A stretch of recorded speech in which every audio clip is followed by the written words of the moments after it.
FCFS. It means first come first serve CPU scheduling algorithm. In this session, we will discuss about the shortest of CPU scheduling algorithm. In it, we will associate each process the length of its next CPU burst and use these length to schedule the process.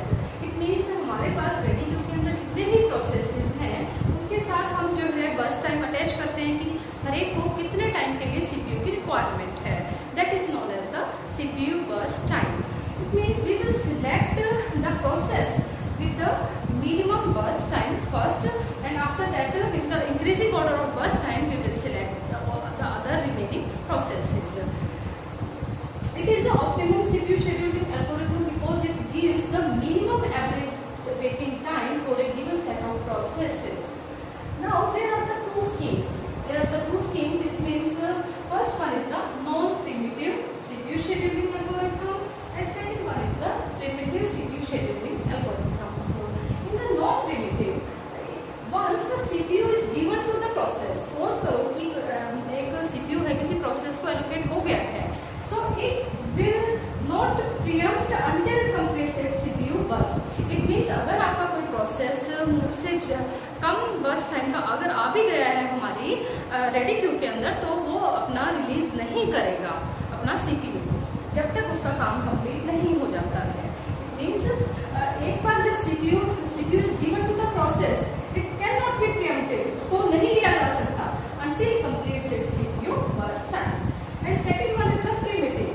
It means if a new process arrive with the CPU burst time less than the remaining time of the currently executing process, then it will be preempted and it will be assigned to the process with the burst time that is less than its remaining time. It is also known as the shortest remaining time first CPU scheduling algorithm. In this session, we will discuss about the non-primitive SGF algorithm. In the next session, we will discuss about the primitive CPU scheduling algorithm for the shortest job first. For example, there are the four processes that are stored into the ready queue, which has the burst time of P1 has the 7 millisecond burst time, P2 has 4, P3 has 1 millisecond burst time, and P4 has the 4 milliseconds burst time. But we also attach the arrival time of each process in this algorithm. It means P1 arrived at 0 time period. After 2 milliseconds, P2 will arrive into the ready queue, and after completing 2 milliseconds, P3 will arrive, and after it P4 will arrive. This is the SGF of non-primitive CPU scheduling algorithm. Suppose P1 is arrived in the firstly P1 has arrived and it has the burst time of 7 milliseconds. It means CPU will be allocated to P1 for 7 milliseconds. After completion 7 milliseconds, all these remaining three processes P2, P3 and P4 has already arrived into the ready queue. Then we will compare the burst time of these processes.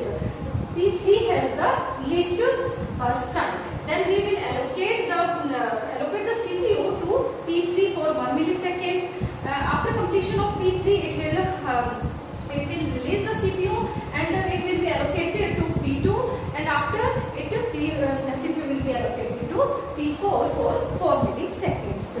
Now the waiting time of P1 is 0 because as it has arrived into the ready queue,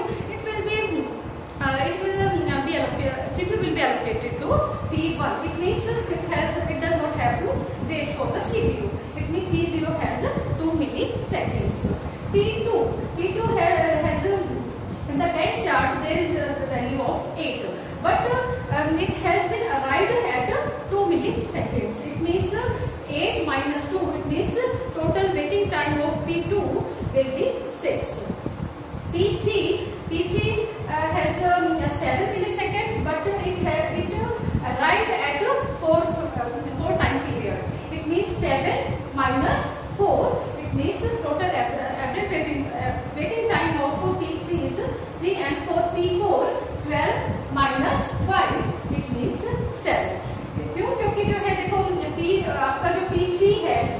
process है वो 4 right time कितना है उसका 4 है, उसने इतना time wait तो नहीं किया ना, वेट नहीं किया, इट मीन्स वो वेटिंग टाइम में आपका कंप्यूट नहीं करेंगे हम लोग।